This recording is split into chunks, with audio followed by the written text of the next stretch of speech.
nuyu leen ziar leen amati mbégte àndaat ak yéen ci beneen édition Good Morning Africa programme fii ci Africa TV ñu ngi leen di wax juma mubarak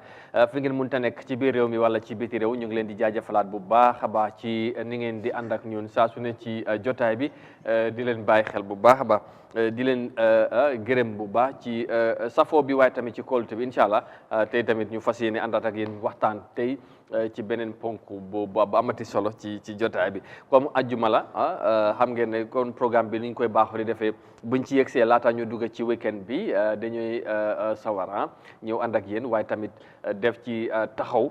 ci am solo laata ñu agsi si weekend bi dem ci def lu am solo tey nañ ci ñëw incha allah waaye ñu bàyyi xel bu baax a baax ñi nga xamante ne ñu ngi tawat nekk ci kër yi wala ci hôpital yi ñu ngi leen di bàyyi xel waaye tamit di leen ñaanal jàmm bu baax ñeneen ñu ñoo bàyyi xel mooy ñi nga xamante ne ñu ngi am nattu nekk ci kaso yi fu ne ci réew mi waaye surtout ñu nekk fale ci Mile 2 Central Prison ñoom tamit ñu ngi leen di bàyyi xel bu baax a baax di leen ziar waaye tamit di leen ñaanal jàmm ñaan yàlla teggi nattu bi yàlla mën na ko yàlla na ko yàlla def tey incha allah léegi-léegi ñu war a yegg si ci li ñuy waxtaane but before that am ngeen ne suma gars yi ñi may àndal ci jotaay bi ma bàyyi leen ñoom tamit ñu nuyoo but just a quick update I just have to welcome our viewers wherever you are whether in the country or beyond. We say Juma Mubarak. Today is Friday the 10th of June 2022 and thank you for joining us as we end another week of the Good Morning Africa program. We will always want to end the week on a very high note before we get into the weekend, and we hope together with you will make it very interactive and of course informative as always we do. So thank you for joining us. If you are joining us for the first time, make it a date with us. We are here every week from Monday to Friday to discuss, of course analyze all the latest developments and happenings in the country, and if time permitting, we will also cross borders as well. So thank you as always for the pleasure of your company. Now let me allow my colleagues to extend their greetings. To start with, as always, Modou Mohamed Niang nuyu naa la bu baax di la ziar ci suba si ci ajuma ji di la wax juma mubarak ma bàyyi la nga nuyoo gaay Amadou maa ngi la ziar yi itam di la wax juma mubarak di nuyu maam di nuyu ñi seetaan Eye Africa TV nekk si réew mi ak si bitim réew yëpp safoo kër gi di fi taataane seen xibaar yu wér te wóor ñoom ñëpp ñu ngi leen di nuyu di leen wax juma mubarak te wax na rek ñëwaat nañ fi tey nar a ànd ak yéen xam naa ne ponk yi si kanam dinañ ko fësal ñi daal dugg si li nga xam ne mooy faram-fàcce gi waaye amati nañ mbégte bu baax ànd ak yow si programme bi cumbukaay moom temps yi mu ngi xawoon a daw tuuti wante tey ñëw na xam naa wax naa ko ne rek doo waaw noonu lay demee nga tey si jigéen bi dañ koo miss waaw ma ne bilaay tamit di ko bàyyi xel te waru teewul waaye xam naa ne waaw njóobeen bi xam naa ne si ay ndéewo la nekk rek waaw naa ko boole njaayeen moom comme maam lu mu dawee moom tamit ne léegi du ñàkk nit nga nekk ci yeneen ñeneen ñi ñëw teew doxal dox bi waaw gis nga liggéey bi léegi noonu la fa demee waaye ñu ngi ko bàyyi xel di ko nuyu bu baax waaw di ko ñaanal jàmm bu baax a baax Massira Diop xam naa ne mu ngi si yoon ndéw xam nga dafa bëgg lekk boo demee buy ñëw te mu bokkaale koppam boobu noonu waaw indiwaale lekk bi waaw jërëjëf Modou Mohamed ñi noonu la ñoo nuyoo tamit moom maam ji bi comme Modou Niane nu ngi ko waxee taay yëpp mu ngi yoon ci yeneen ak waaye tamit ci liggéey bi la rek la bokk ñu bàyyi ko nuyu ko moom tamit ziar ko bu baax ci àjjuma bi di ko wax juma mubarak maam nuyu neen la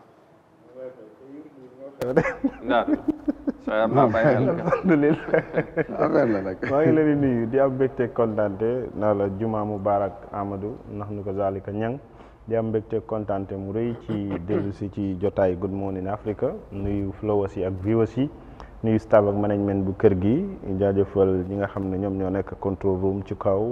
bu série tamit ci caméra yi ak mboolem ñi nga xam ne ñoo ngi jàpp ci liggéey bi pour mu yombandi ngir ñi ci biti mun a dégg mun a seetaan li leen di xemem loo ci xibaar yi gën a fës yi nga nama indi ci ponk yi yaatala faram fàncee ci lépp lu gën a fës ci kàddu yu ñuy xaar ci jotaay yi di Good Morning Africa comme ni ngeen ko waxee nuyu ko Massiré waaw moom xam naa ne tey moom waroon naa teew ndax man moom wax naa leen bàyyi leen ma si ma nekk suñu réew ak suñu géew rek waaw di sonal xadi ak team bi ci kaw waaye Good Morning Africa macha allah ñu ngi leen di ndokkele bu baax a baax di amaan mbégte kontaan te tey na ma ànd ak yéen ci jotaay ji. jërëjëf Amadou jërëjëf maam ji bi kaddu yi am na solo su ko defee ni nga ko waxee noonu la incha allah léegi ñu yegg si ci luñ fas yéene waxtaan tey ci xibaar yi dina ci bokk tey ci biti réew lañ koy dooree fale ci DR Congo ndax njigante réew boobu leen ak Belgium seen king bi ak queen bi demoon nañ fa nemmeeku réew mi waaye tamit fexe ñaari réew mi seen diggante mun a rata waaye tamit am na lu ci jiitu li waral visit bi wala li nga xamante ne mooy tukki nemmeeku bu mu amal foofu ci réew mi xam ngeen ne Congo tamit dañ leen colonise woon léegi nag am na lu xewoon ci jamono jooju xam naa nañ dellusiwaat ci loolu ci report bi buñ ko dégloo ba pare nañ àddu tamit ci leneen nañ wax ci weekend bi ni ki suba KMC jàpp naa ne tamit ak Brikama West Coast nañ fas yéene def cleansing exercise day long programme bi nga xam ne dañu fas yéene def set setal ci biir municipality bi loolu tamit nañ ci taxaw nañ ci report ci nekkini marché bi jamono ji foofu ci Serekunda ñu fa nekk di ay jaaykat di wax seen ñàkk kontaan ci nekkin bi marché bi te ñu ngi woote wàllu pour ñu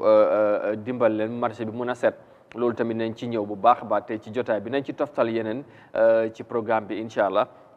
ñu gërëmaat leen beneen yoon ci safoo bi waaye tamit ci kóolute bi. Well, let's start the program with our first story. Of course, we would start the program today outside the Gambia because the Belgian king and queen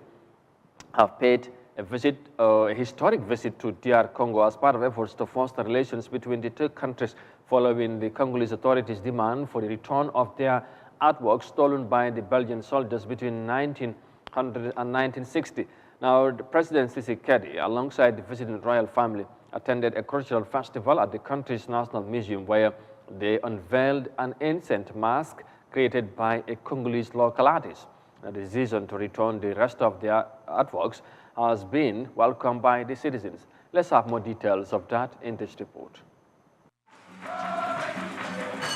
A historic visit to the DRC by the Belgian royal couple. King Philip and Queen Mathilde were joined by President Tshisekedi and the First Lady for a cultural ceremony at the DRC's National Museum. The Belgian king and the DRC president unveiled an ancient mask created by an artist from the ethnic Suku group.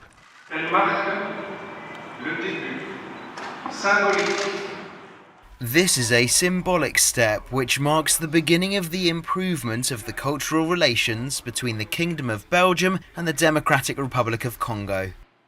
Thousands of Congolese statues, ivory masks, and musical instruments were taken from the DRC by Belgian soldiers between 1900 and 1960. Many of them are displayed at Belgium's Africa Museum. In 2019, the DRC president demanded the return of the artworks.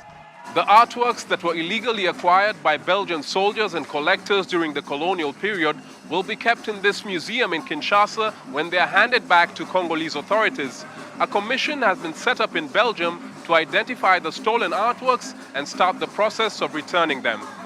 The decision to return the artworks has been welcomed by many people in the DRC. And I think this is the beginning of a new era, which we're going to live to respect each other because we are independent. And we want Belgium to understand that we are free, we are sovereign country, and we want to live in partnership with Belgium than thinking that we're still in colonization. King Philip's visit to the DRC comes 2 years after he wrote a letter to President Tshisekedi expressing his deepest regrets over the abuses committed by his country during the colonial period. The reign of his ancestor, King Leopold II, was marked by the killing of about 10 million Congolese. Some of the locals hope his visit will address the current security challenges the country is facing. We want the relationship between Belgium and the DRC to go back to normal. It should be based on honesty and mutual respect. Our country was recently attacked by our neighbour, but Belgium didn't say a word. That shocked us. It's like we're still in the colonial days. The Belgian king is set to hold a ceremony in the DRC parliament and deliver a speech to university students in the southeastern city of Lubumbashi on Friday. His visit was scheduled to take place in June 2020, but it was postponed due to the COVID-19 pandemic. Aja mu ngi noonu su ko defee gis ngeen diggante Belgium ak Congo king bu mooy buuru Belgium ak soxnaam mooy queen bi ñoom ñoo ñëwoon DR Congo pour nemmeeku président bu fa nekk waaye tamit ñëw jéggalu gannaaw li nga xamante ne mooy li xewoon ci jamono bi nga xamante ne jamono colonisation la jamono bi nga xamante ne daal daanaka ñoom ñoo doon buum di foofu ci Congo ñoom tubaab bi tax na nag li nga xamante ne moom mooy lu bari xewoon ci dëkk boobu di Congo jël sax moomeli réew mi ci wàllu aada ak cosaan li nga xamante ne ay mandarga la tey ñu yóbbu ko foofu ci biir Belgium ba ñoom ñu ko jëfandikoo bu ñu cee am alal bu bari ci li nga xamante ne moo si seen réew Congo nag kilifa yi tax wax ne loolu teguwut fenn nit ñi mer ba tey tax na ba ñoom ñuy sàkku ñu delloo leen seen moomeel diggante boobu xaloon na ñagas waaye nag king bi ci boppam jàpp ne loolu dégg la moo taxoon ni ki ni daaw wala daaw jéeg mu bindoon leeta di jéggalu ci congolais yi njéggal leen yu bale lu xewoon ci jamono colonisation bi loolu warutoon ñu jëlee seen moomeel sàcc ko yóbbu ko foofu ci Belgium mu nangutoon ak moom dina ko delloo ci waa Congo waaye tamit du ci yem moo tax mu ñëw nemmeeku sax indiwaale benn bi nga xamante ne mandarga buy wane ne li ñoo am noonu wala seen moomeel wala seen alal yooyu parce que ñoom ñoo ko defar mu nekk ay mandarga li nga xamante ne culture la waaye tamit mu bokk ci ñoom mu nekk aada ak cosaan yóbbu ko ñu indiwaat ko mu nekkoon lu am solo moon ñang bu ñu doon def taxaw seetlu tuuti rek suy mel ni buumi jaam bu ñu wax ne dog na diggante Afrique ak tubaab bi wala réew yi ñuul yi ak tubaab bi léegi dañoo wax ne tur bi rek moo gën waaye in réalité di génnul ba léegi ñoom lu ñu neex ci loolu la ñoo dox gis nga lii ba léegi gaa ngi daanaka mandarga la gis nga ñi yaa ngi wane nañ leen delloo seen moomeel parce que seen soldats yi 1900 ak 1960 diggante boobu lañ ko sàccoon yóbbu waaye depuis boobu ba léegi ñoom ñu ngi cay def seen business because daf day def daanaka daf day attaque touriste ñu dem fa ak yu mel noonu tey nag mu ngi nii king bi ñëw na jéggalu na te wax na ne li amoon jamono jooju warutoon am pour jubluwaay bi mooy pour ñaari réew yi seen diggante bi mun a ratax. waaw Amadou am naa comme noo ko waxee rek ay indépendant ay buumi njaam gi loolu moom dañoo wax rek waa tey la buum gi gën a dëgër. léegi li ko firndeel rek mooy ne xoolal rek léegi problème Ukraine Russie naka la ñuy affecté. ana suñu indépendant. so loolu moom indépendant bi moom tur moo fa nekk rek waaye dara amul si ñaareel bi mooy ne waroon nañu am indépendant lu ma d'accord mooy si mbiri lekk gi. boobu moom kenn mënu si woon a takka suñ biir bu gos amewuñ li koy indi moomuñ suuf moomuñ ndox parce que suñ ko moomoon dinañ ko tëjal Afrique ba nga xam ne nii dara du ko mën a am lu muy firaatoo ko ban du ko doon am wante tam moom jéggalum bi daanaka dafa yow li nga war a delloo si yëpp indiwuloo ko benn nga si indeegu di jéggalu loolu moom daanaka Amadou su yeboo tuddee na rek dafa ñëw visite ci Congo si natt bu nga xam ne ñoom tegoon nañ ko africaine du ñoom rek loolu la waaye ay jéggalu si yeeg ay dinañ indi li loolu daanaka wax bu yàqu la waaw ñoom daal notoon nañ ñu den eegoon si suñ koo dena léegi wàcc nañ suñ dena waaye buum leen fa takk buum googu saa yi la neexee ñu ñoddi ko te kenn amul si pexe kenn mënu si dara ku la fi gën a bëri wax su ma fi ñëwoon tubaab bi nangam kooku bu ñëwoon mooy gën a nekk xari tubaab bi parce que lii sa problème da nga amul lu mut plaine bu ngaa dugg a dem sax moomu amuloo ko compété yi man sa dëkk mënu koo liggéey anything loo bugga si tubaab bi ngay dem amul benn réew Afrique bu nga xam ne ni di nga fi nekk di développé sa booba te mun loo jokkoowuloo tubaab bi soo kon dafa mel ni bu mu njaam gi dogul waaw te soo fi feggoo nekk sa say ci boor ñu def la ñu ne la ñu tuumaa la dictateur créé la sa ña la oppose la ñoo dem ngemb ñooñu ñëw daane sa réew ci bunta boobu sax laa bëggoon a ñëw parce que si affaire dictateur bi nga wax tey ñu ngi wax ni Belgium ñoom ñu ngi am king ak queen nga dem Angleterre queen moo fa nekk nga dem Germany dañu am seen président amul dem élection prime ministre bi ak yu mel noonu tey su fekkee ñi démocratie bu ñoo imposé fi Afrique keroog ñu ngi ko doon wax est-ce que ñoom lii lu déggu la ci moom su fekkee tey lu mel nii mooy dox ci yenn réew yu bari foofu ci Europe ma ne loolu moo ñu gën a jaxase moo yaxas suñu affaire bu gos loolu yëpp amul dañ bëgg réew yi africain di am problème pour seen économique di gën a dem down ñoom ñuy gën a dem up li fi am njëriñ ñi jël ko yóbbu ko this is the problem waaye nag ay stay yu ëpp ak nangam ñoom ñu ngi ko def te seen réew yaa ngi dem ñu développement maa ngi dem yëpp a ngi dem lu tax na ñu bëgg ko dugal si bopp yi ñun suñ bopp africaine si xeej ñu suñ jaama ba nga xam ne ni ñun sax tey ku fi am ñaari liggéeyu Afrique dina jafeñ bu ko comme ni ñu ko waxee soo ñëwee 5 years ñi nga àndal ak yow ak ñi nga àndal yaa ngi pare seen poche yi mu fees loolu moo fi nekk si Afrique ñaareel bi boobu ngaa jéem a sëlmal nit ñi di jéem a pentraat rek moo fay nekk fekk ñu tibb nañ alal ji réew bi yëpp 10 years bi ñoom lu ñoo jëriñu ñoom exécutif bi moo ëpp lu ñu dee defal lu ñoo jëriñ réew mi soo da ngaa gis ne loolu tardeel na Afrique ba nga xam ne ni waroon nañ seetaat suñu taxawaay suñu amee njiit lu baax ñu gunge ko jéem a liggéey suñu réew. te ñun li ci gën a yéeme mooy dañoo wax ne kii dafa overstay dafa yàgg waaye ñoom par exemple kii moom king la mooy benn famille moom ñoom ñooy doxal. ñooy doxal loolu ana démocratie. xoolal England loolu queen bi moom démocratie. benn famille royal family ñoom la ñoom gis nga kii tamit mu ngi nii. soo xalaatuloo ne sax ne wax ne président bi dina fa jóge waa ak wala yi. waaw xam nga loo xalaatuloo ko. soo ñun nañu bëgg ñuy tegal ñi 5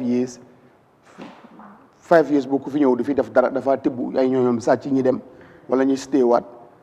riijuwaat seet nag nu ñoo def ba beneen 5 years bi lépp lu ñu ci def di feeñ Afrique du dem kanam so this is the problème Amadou waaw waaye jégalu bi amul njëriñ du benn jégalu amul njëriñ lii sax lu moo gisee ñaaw la man laa ko gisee sax wala reetaan waaye jégalu amul fi njëriñ jégalu boo xam ne li nga def boromam mënatu koo fayeeku bu fekkee jégalu loo rek la nañ indi jàppale Congo si lu bëree bëri lu mu ñàkk nen Belgium na dem jàppale leen loolu mooy jégalu bu gën a important waaye li fi nii symbole yii nii lii lan la moo jëriñ lii mun naa développé réew lii mun si dara amut ne waxante dëgg xam nga bañ ko amaatee comme ñoom seen moomel dina loolu dina tax ñu bari ñëw ci réew mi seet si li nga xamante ne mooy artifacts yi gis nga lu mel nii te dina tax dina attract touristes yi ñu ñëw ci réew ci réew bu mu munta nekk loolu tamit dana indi ay yokkute wala lu ñaaw lii kay lii non lii yow war nga ko gis nii ñoom lii dafa am lu mu leen jaral soo gisee tey tubaab bi soldat yi sàcc ko yóbbu ko Europe dafa am lim leen di indil ci koom-koom tey nag Congo jàpp ñoom ñoo ko moom dañ ko war a jëlaat si loxo Belgium king bi nangu na ko te jéggalu na ci loolu waaw so loolu léegi daal nan lañ Belgium lu moo defal Congo mu am important mu dimbale leen si électricité agriculture health education ak jàmm dellu si réew parce que réew bi loolu taxaw si loolu moo gën indi leen mébali ñuul yi nga xam ne boo ko gisee daw amul benn njëriñ maam gannaaw li nga xamante ne mooy nooteel buñ teg ci dër bu ñuul te Congo bokk ci ñu dund ci lu métti yemuñ ca waaye tam ñu sàcc seen ay moomeel seen ay mandarga seen gom-gom ñu yóbbu ko te ñu war koo indiwaat ki leen jiite di king bi nangu ne loolu dafa war a ñëwaat indiwaat na benn ci loolu waaye process baa ngi on te ñu ngi set up committee bi nga xamante ne moom moo war a woog loolu pour ñu seet si Belgium museum bi ñuy seetu yi nga xamante ne Congo la jógee ñu delloo leen ko loolu nag ñu jàpp ne na gën a rataxal diggante ñaar because amoon na ay ñagas ci diggante bi. Amadou man damay rafetlu initiative yi delloosi bi ndax lim lay won rek mooy ne ñoom xam nañ ne fiñ toll ci jamono ndawi Afrique gonay Afrique ñu ngi xolleeku ci suñuy bët gëm ne mbuumu jaam dagg ko nekkul ne li suñuy maam yi doon dund démb la ñu ñëw jël yaakaar yi ñangeen yëpp exemple wala yaakaar yi Kante Kunda yëpp kilifa gi yóbbu ko mu dem fi nga xam ne mooy ci dëkki tubaab yi ñu jàppee ko fa jaam tey loolu li koy dàkkal bokk na ci mandarga yi nga xam ne démb suñ la yóbboo moom lañ lay won ne li tax ñu jël lii mooy dañ la won ne yow jaam nga ci ñin ndax lii yaakaar la woon ci ñooña tey boo xoolee yeneen réew yi nga xam ne daanaka dañ gëm beneen diine bu bokkul ak diine l'islam tey mu ngi mel nii exemple yii nga dem tey fu mel ni Sénégal gëm bi murit bi gëm Serigne Touba nga xool li murit yi gën a gëm ci Serigne Touba nga jël ko boo ko génnee Touba ñoom dañuy gëm ne yow daanaka jeexal nga ñoom seen cofeel ci Serigne bi nga dem Tiwaawoon nga def ko nga dem feneen nga def ko léegi Congo ci médium yi dafa am lu mu leen doon won ñoom dañu mun a xam ne ñoom doomi réew moomu lañ ñoom nit ku ñuul lañ because lii yëpp koola yi boo ko gisee koola yu ñuul la am na significant mandarga yu am solo la pour ñooña waaye nag lenn la ci li ñang wax mooy méebal yi nga xam ne ñoom jàpp nañ ne moomeelu nit ñu ñuul ñi la du Congo rek ñun ñëpp dañ ciy gis suñ bopp ne lu gën a bari ci lu ñu yore ci Afrique la jógee. exactly léegi nag réew yu bari dañ sañul sax di laaj ci loolu. exactly ñu jëlaat ko Congo initiative bi ñu def nii dañ parce que am na yenn mandarga ay king yu nga xamante ne yu doon ñëw ci jamono tubaab dañ ko xam naa sax image bi na ko wane. dañ ko sampoon ci Congo beneen sax dañ ko mujjee daaneel parce que affaire daf leen naqari woon. mu nekkoon li nga xamante ne mooy lu leen naqari. parce que ay nit ñi duñ fa faat ci jamono jooju. Amadou nooteel bi dafa jéggi tey ñun exemple Gambie am na ñuy bind ci Kunta Kinte liñ ci am ci alal Gambia amuñ ko ñooñu liñ ci am sax tey pour wax la kan mooy Kunta Kinte wala documentary mun naa ëpp suñ financial budget bu ñuy suñ financial budget exactly suñ financial budget bi nga xam ne moom la ñuy présent ci assembly annually te kan la Kunta Kinte mi nga xam ne dañ ne woon Gambien la jàmbaar gi mu nekkoon fi mu jaar ak tubaab yi mën a sànga waaye am na ñoom lu mu leen di mandargal tey ñun loolu buñ ko jëlaatu woon jël moomeel bi teg ko ci suñ biir réew dina am lum ñu jural ci koom-koom waaye ñëw ci benn concept and mentality bu nga xam ne africain si yëpp tey dañ ci war a eewu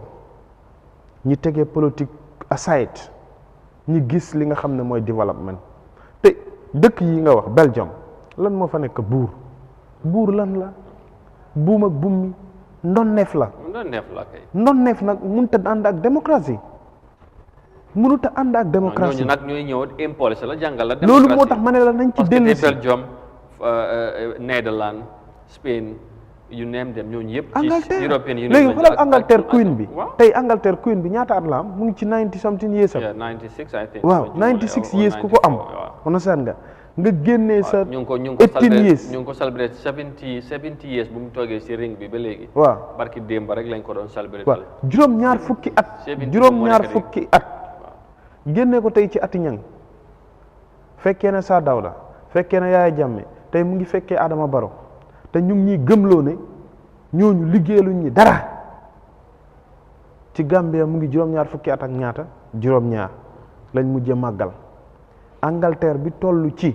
ki nga xam ne moo fa toog yaa ngi màggal ne juróom-ñaar fukki at mu ngi toog ci xilaafa gi réew moom fan la toll ak ñun fuñ déparé nañ xoolaat suñ bopp ñi xam ne tubaab yi liñ ñuy gëmloo ñoom dunduñ ko démocratie human right bu ñuy wax yëpp benn pepa la ñu teg ko suñ kanam. waaye ñoom dañ la ko imposé gëmloo la ko te tamit buggal la ko dundelloo. foofu moo tax ma ne la boo bañee loolu ñu am ni ñu def ak yow. waaw moo tax ma ne la am fi la catégorisé wala ñu peeg la benn catégorie ñu ne dictateur nga bu boobaa nag yow dañ lay fexeel nga dem. parce que dañ lay waaw Amadou moo tax ma ne la ñun dañ wayadi xam nga lu tax man Amadou munoo dëkk ci di ma yedda saa su nekk te li may yeddee gisuma ko ci yow man ma ne damay soppeeku. non ñoom dañu jàpp ni ñoo tànnee prime ministre élection yi ñoo def démocratie la ak yu mel noonu. waaw léegi ñoom lu ñoo dox. waaw ñin mun nañoo am loolu fekk duñ sonn ci man ko fi doon wax last time ma ne la Amadou seetal 2021 December élection ak tey ñaata million la Gambian si yàq ci wàllu élection ak ndóol gi ñuy jooy ak ñàkk gi ñuy jooy xaalis biñ def ci élection yëpp buñ ko defoon tey ci wàllu mbay mi duñ fi toog di jooy dund. buñ ko defoon ci wàllu hôpital yi duñ fi toog di jooytu li nga xam ne moom moo nekk jigéen yuy faatu saa yu ñuy waaye xam nga élection moom foog mu am parce que lan moo ko indi seeraay bi tamit mooy because every dañ jox ay loolu tamit suñu charte réew ñoo ko tënk ñun ñoo nangutoo loolu waaye it's so called démocratie Amadou déglu ma Amadou so called démocratie la déglul élection moom foog mu am waaw déglu ma bañu ma ko waaye man bi moo tax ñu koy def every 5 years li ko indi tey exemple America every 4 years li ko indi mooy bëgguñ fi ay buur wala ay waaw te ñoom ñi am ay buur waaw waaye ñoom xanaa ñoom ñoo ñu gën a sëy ndey loolu mooy non xam nga li xew mooy Amadou foog ñu waxante liy dëgg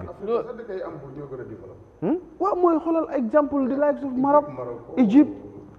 on sàng xoolal tey Saudi Arabia lan moo fa nekk Saudi lan moo fa nekk waaw ñooñu kay waaw buur moo fa ne tey dëkki tubaab yëpp ñu ngi leen ñee waaye ñooñu dañ waajal seen bopp démb balaa tey waaw léegi ñun Afrique nag ñun démb dañu doon moom suñu bopp démb dañu doon noot ci nooteel boobu nag lañ nekk di xataraayu ba léegi jàpp ne comme am na indépendance moom nañ seen bopp waaye te lépp loo fee def réew bu nekk li ñu fee dox ci waaw tubaab yi ngay dox or else mooy loolu man de tubaab bi mun naa la wax lenn mooy ne déglu lu maam ji moom ña wax la de boo fi waxoon tey ba nga dugg si système bi seedu si waaw gaay rek ngay dox déedéet xam nga ok waxuma ci waxi politique waaw foofu la xaar ñu war leen développer suñu bopp mun a gaay di nga ñi Macky Sall nu mu demee fii Ukraine di ñëw di ñaan Poutine booy nañu baalal leen la nit bu ne réew bu nekk ci problème di xeex yow yaa ngi free am sa everything nga dem di ñaan kooku noonu pour mu bàyyi xew yow nga mën a dund loolu mooy doyle wuñ. defalu ko du Afrique rek de loolu am na yeneen réew tubaab yi nga xam ne ñu ngi face that problème. waaw but at least waaye ñoom demuñ. waaw ñoom demuñ waaw xam nga ñoom am nañ doole. am nañ doole mun a am risaaf bu nga xam ne nii yëpp. Amadou mun naa la wax ne onosaan nga. tey loolu moo ñu yóbbu engrais 3000. loolu la 3005. waaw ba ñu ma ñang. moo ñu yóbbu mburu bu seer ñu bëgg ko yokk $15. waaw léegi bu ko sa xeex bi bu ko Ukraine loolu ba foofu la bagage si jógee. so loolu laa leen ñun mënoon leen toppee tubaab bi lu ne ba mu des mbiri dund parce que mbiri dund bi tubaab bi amee wuñ ko. xam yàlla moo ko amee te ñoom amee wuñ ndox mi amee wuñ suuf si. dafa mel ni yàlla. dafa ñu jox benn sample bu daw ci Covid bi pour nit ñi eew. gars yi gën a gëlëm. waaw léegi yow xam nga man ñang mu ngi nii mun na ma seede Covid keroog ba mu amee laa ne leen gëmuma ko tappale ak fen moo ci nekk. waaye loolu xam nga loolu taxul mu break. waaw loolu laa la wax def na lu muy def ba pare. waaw loolu laa gis nga xoolal. te exemple bu baax mënoon na see juddoo man sax ma fagaagaloon naa la wax de Amadou la ma ci amoon démb ma gëmoon ko moo nekk ci man tey amul mbindeef mu ko mun a soppi man because gëm-gëm boobu laa am ci suma life understand nga ku nekk wax na ci ak man ma ne la sëñ bi li ma gëm moom laa gëm te moom laay dunda aw ma ko munuma ko waaye dalul suma xel understand nga léegi nag ma ne di same tey Afrique ak ñin fiñ nekk gis nga nit ku nekk li ñang di wax man dama koy nangu ci yenn yi am na lu nga xam ne nit ki waroo cee yaakaar kenn ku dul laaw buur bi surtout ma laa bay ak li nga xam ne mooy dund tey Ukraine Russia ak li ñuy wax ci ñoom yëpp liñ yaakaaroon ci ñoom fan lañ ko doon jaarale ci suuf si lañ doon bayee understand nga amul benn fëriñ boo gis ñu ne la ci asamaan si lañ ko bayee fëriñ ci suuf si lañ koy bayee Ukraine lañ koy defaree Ukraine liñ ciy am ak li ci bëri munuñ koo produce Russia ñoo koy jàpp di ko defar Russia ak Ukraine téye woon li nga xam ne moom moo nekk nit ñi seen économique léegi tey ñaar ñooñu ñi am benn cracks bu ndaw bi am seen diggante tey mu dem ba jural ñi li ñu jural tey ci àdduna ba ñëpp mu leer leen ne tey jii fi ñu nekk ñii de ndeke ñoo amoon remote control bi ñuy dugg si léegi fii lampe bu takk ñàkk a leer kan la ñuy wax bu séeri mu dugg taal ko onosaan nga léegi ndax tey bu fekkonte ne gëm na ne Afrique seen bopp dañ waroon a téyel seen bopp seen remote control ne suñ dund waruñ koo yaakaar ci tubaab yi lan moo doon tax lan moo doon xew buñ doon reyante ba suba suñ yoon nekku ci Afrique problème buñ munta am tubaab yi xam nga lan moo leen ci nekkal li ci ëpp ndimbal la ñuy defal waaye amuñ ci beneen taxawaay Ebola bi mu fi jaaree fii la commencé ñoom ñëpp lan lañ def africain bu fay ñëw dañ lay beddi waaye lan moo xew bi coronavirus ñëwee commencé ci ñoom lan lañ def dañ ne pour nit ku ñuul mu demati fa foog dafa am projet yuñ teg am police yu ñoo teg programme yu nga xam ne dañ lay beddi gëm ne nit ku ñuul moo gën a tilim nit ku ñuul moo gën a salte te feebar bi àndut ak salte feebar bi set la laaj yow ki lay beddi ci lu nekk te lépp lu baax ci ñoom lépp luy seen or tey fii lañ ko jëlee ñu yóbbu ko comme tey xam nga li ngay wax ni yëpp tey li xel mu naan jàpp la waaye at the end of the day conclusion bi fan ngay mujjee rek mooy li ñu yàgg fi wax ak coow li moo bari ñun dañu mënal suñu bopp ñu gars yi olof ñee lu ma wax ku la abal ay bot fu ko neex ngay xool loolu mooy wax li soo coow li fu ñu seetaan loog nag su ci kilifa yi la leadership Africa loolu la ñàkk te loolu dafa yàgg waaw leadership léegi loolu lan moo xam nga lu tax ñu ñàkk leadership bi this is the problem that I'm saying leadership bi dafa am mentality ak conscience ak belief bu nga xam ne already tubaab bi nooco nañ ko ak jin moom lañ ñu nampatal biñ ñu def mooy exemple tey yow boo amee doom pour nga proud ne kii suma doom la bu amee 7 years dugal nga ko nursery school mu commencé jàngal lan lañ koy jàngal nasaraan yow sax am na fu muy toll ci kër gi boo waxee moom oh my father is disturbing me nasaan nga toog nga xool xale bi nga ne kii maa ko jur déggal lu may wax because of muy la ne maa ngi war a dem school nasaan maa ngi war a read suma books yi exemple bu waxtu julli jotee nga ne ko sax da nga war a dem julli ji nasaan mu toog di xalaat ne mu dellee ci school bi mu passé exam lan la ko ticcam bi di wax acca all right mu ngi noonu kon daal affaire yi dese nañu lu bari Africa mun ña finally rek balaa ñëw move on waaw dese nañu ci mbir yi nu mu demee affaire yi neexut waaye nag daf si am lu nga xam ne nag ñu nangu rek man daal leen rek benn boo rek lay bañee am na lu nga xam ne moom ku nekk indépendant nga si am nga ko muy suuf ak asamaan nekku si seen loxo loolu si loxo yàlla la ne te yàlla moom ñëpp la fi nekkal loolu moom mënut a ñàkk waaye dafa am tëralin yi nga xam ne loolu yàlla moo ko def yàlla moo def tubaab bi ëpp ñu doole loolu dogal yàlla la foog ñu nangu ko yàlla moo def lu ñuy jëfandikoo lu bari tubaab bi ñoo koy liggéey waaye nag ndox ak suuf bu newoon ci seen loxo africain dinañ am problème kon dara du fi tooy yëpp dina wow dëkk yu bari wala su buggee tooy da ngay dem apply ko comme noo nga li ñu soxlaa ay mbir comme tubaab bi ni ñu rawee gëwuma si leneen lu dul yàlla moo tëralee noonu addinaam waaye nag bu mu tax ñu ne yàcc na ya sax ba li nga xam ne ni moom jox nañu ko te kenn contrôle ko tubaab bi kon muy suuf si di asam di ndox ñu moomale ko suñu bopp waruñoo def ya sax nag ba tey loolu ñuy dem ba ko jéggaani si ñoom ñu dem ba tey loolu mu nekk suñu problème ñun loolu moom ak yàccaar la goo xam ne ni moom africain si ñoo ko teg seen bopp rawatina nag ñu si réew muñ ne di si di problème am neen ko yes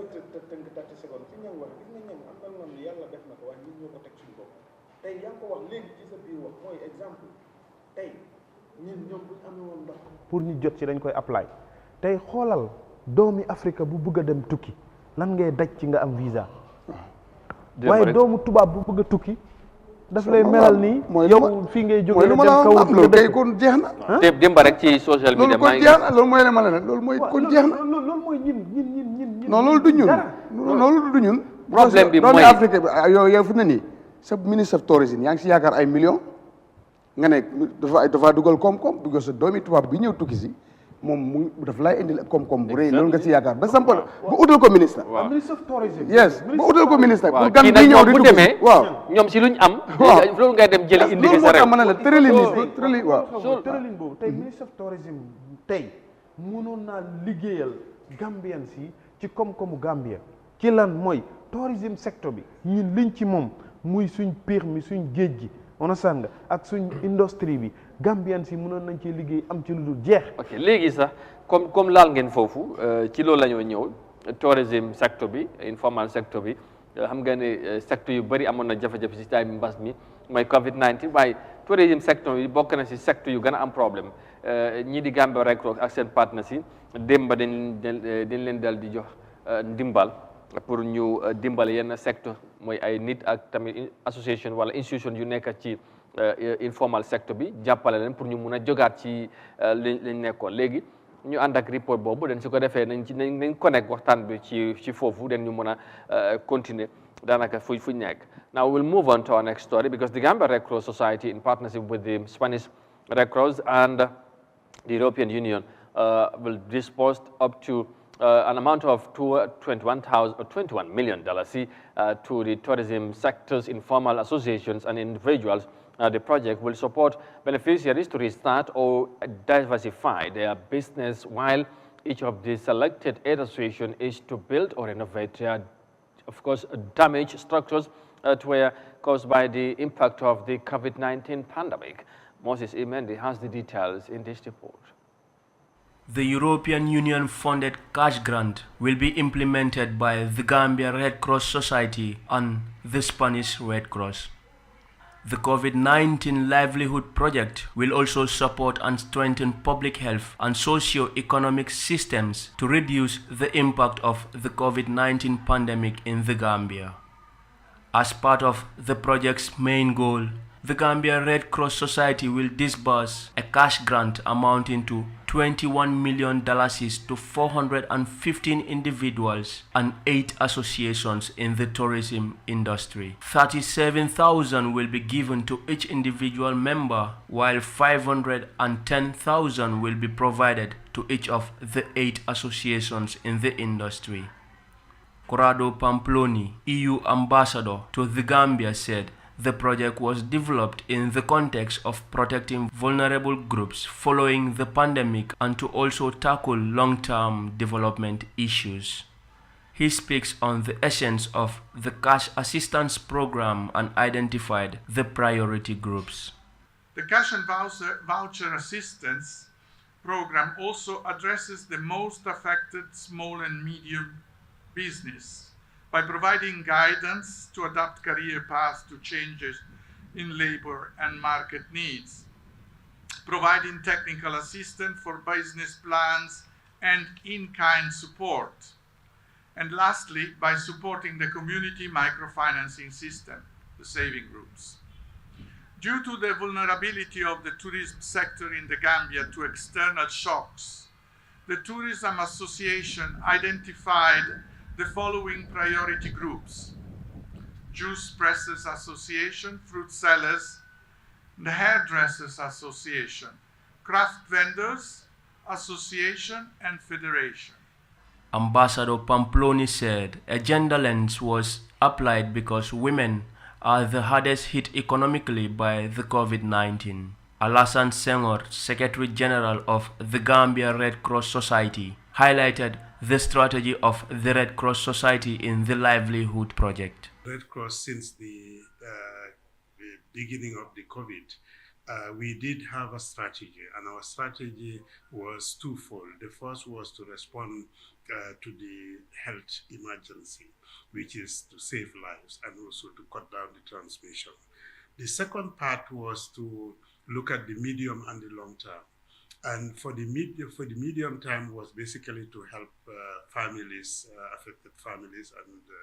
in terms of their livelihood. And we did disburse some funds to families, households, to help them to survive through the COVID. Now, the link to that, and that's why we are here today, is basically to do cash grant, to look at the long-term implication. As you know very well that COVID had a lot of negative effects on the tourism sector. He said his office has provided training for the beneficiaries and worked with them to develop project proposals that underwent a scrutiny and approval process. Mr. Senghor said the cash will be provided to support the beneficiaries to rebuild and diversify their businesses. Hamad N.K. Bah, Minister of Tourism, described the effort as a milestone in supporting those affected by the COVID-19 pandemic. As I said, everybody was a victim and still a victim, but the tourism industry and workers became the most victims. Some of them have lost families. I remember that during the period I used to meet some of them, some of them lost marriages. Some families got broken because it was, and it is still very tough. It's not an easy one. And I believe that this intervention will also help alleviate, not completely, but at least give another breathing space for those who have been severely affected in the industry. He urged the beneficiaries not to invest the money on wrong purpose, but rather improve and expand their businesses.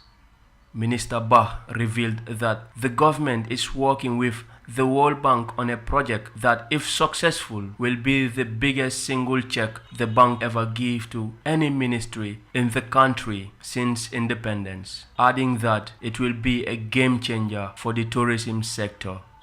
The Livelihood Project will strengthen the health sector by providing personal health and laboratory equipment, as well as protect the most vulnerable communities against the effect of the pandemic by supporting families in access to food and essential needs with monthly distribution of food and cash based on the beneficiary needs. Moses Mendy, iAfrica News. All right, thank you, Moses, for that report there. Of course, a very good development there. Of course, the informal sector being supported amidst the, severe impact on their activities that was, of course, triggered by the impact of the COVID-19 pandemic. As you all remember, it was quite a very, very difficult years for almost for everybody, but more so for those that were within the tourism sector, being the formal or informal, but especially the informal area was more of the most affected people. But of course, eventually they have got some support now from the Gambia Red Cross Society. Of course, they have through their partners, by the way. There is, of course, the Spanish Red Cross Society and the European Union, of course, of which I think would help a great deal to resuscitate some of their activities, at this point in time. An amount of $21 million will be dispersed among them. Yes, Modnyang, quickly, ñu ngi ko doon wax léegi ci tourisme bi luñ ko yaakaare ak jafe-jafe yu ci am bu fekkee ne doomi réew yu nekk ci réew yu tubaab bi Europe Amérique wala wherever yu buñ ñëwut ci réew mi sax ñun dañuy am problème loolu moo feeñ nag ci Covid période bi 2019 2020 ba 2021 partly la gars yi commencé ñëw ba buñ ñëwutee am na yu bëri ci secteur tourisme bi dafa am ay jafe-jafe ba ñeneen ñi sax dañ ñàkk seen liggéey ñeneen ñi mënuñoo dundal seen ay njaboot am ci problème tey nag ñooñu la Red Cross gis dañu yelloo ndimbal ñu lekkaloo ci tamit ak seen partenaires yi yet still doo ci mën a génnee tubaab bi ñoom ñoo ci ñëw jëlaat seen xaalis di ci dugalaat jaarale ko ci Red Cross pour ñu mën a dimbale ñooñu loolu dafay del ci li ñuy wax rek coow li ak li mënta bëri comme ñun motale wuñ foog gars yi jàpp ci waaye nag nit foo dugal sa xaalis rek sa gémmiñ mu ngi fa so loolu moo tax pour ñu am autonomie buñ soxla mu ne that independence da coow la moo fi bëri waaye du gaaw bu fekkee ne sax dina musa am balaa nga am booy am ñaari xel si mbiri tubaab bi nit ñuy rawee ak nit ñi war a élevé da nga demul Europe rek waaye laajee ñi dem Europe ñoom ñu dañ dem fekk Europe men nu men da nga su ma benn waaye mu ne bu mu demee Amérique ak Europe dafa lu mu njëkk a laaj ci boppam kañ la ñuy liggéey kañ leen liggéey seen dëkk yi si jamono bu ñu jëlee fi waaw ñu dem ñu yóbbuñu yes xam nga soo déggee colonisation gars yi luñ defal foofu yëpp dañu ñëw ñu maam yi la dañ ñëw sax xam nga fekkoon sax da nga ñëw Afrique nga jël ku mel ni comme Amadou déedéet waaye dañoo seet ñu ëpp doole yi am njëriñ waaw ci ñooñu la ñoo tànn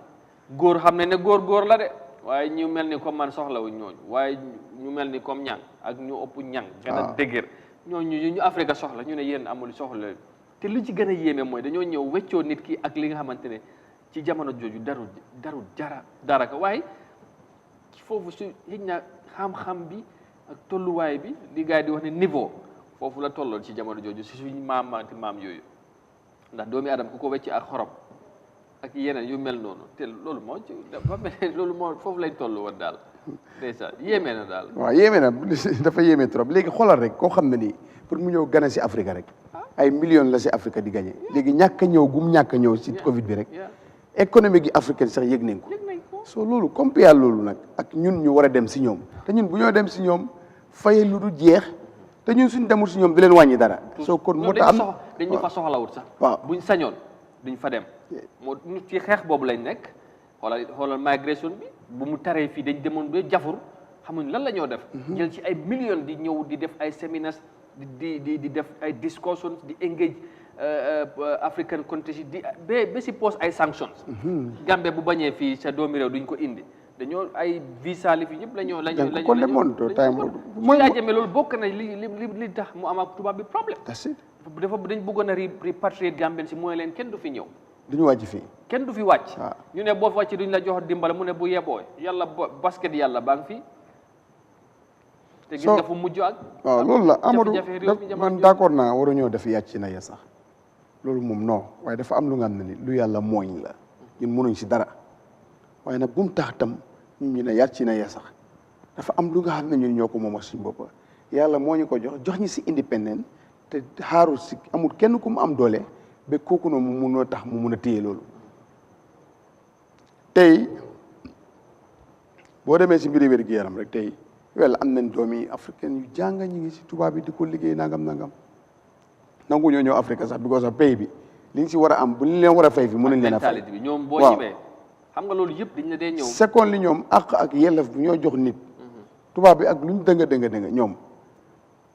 ñu ngay xeex corruption ñu ngay xeex démocratie ñoom amuñ ko sax parce que buñ sampal Afrique boobu moom amuñ ko corruption naa waaye respect neen humanity nit iman den ko respect nit si boppam